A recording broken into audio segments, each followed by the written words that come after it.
Čaute! Dneska si ideme rozpletať copiky. Máme tu náradie, ako napríklad hrebeň.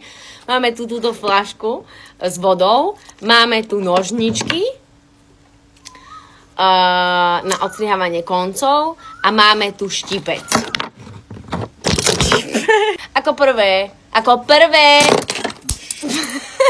prvé použijeme nožnice na odstrihnutie koncov, takže zoberieme jeden cop. Áno. A odstrihneme trošku vyššie môžeme. Ešte vyššie. Ešte môžeme odstrihnúť vyššie, akože tam, kde nám končia vlasy. Takže predpokladám, že tieto predné vlasy nebudú až také. Takže odstrihneme. A začneme pomaly rozpletať. No, takže chytíme od konca. Môže sa trošku navlhčiť napríklad vodou, takže zoberieme vodu a navlhčíme si konce. Tu je tá nejaká mucha. Už mi leze na nervy. Tam máš.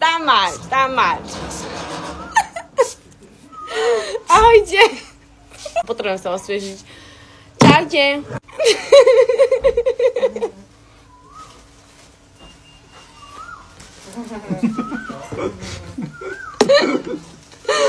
Toto je taká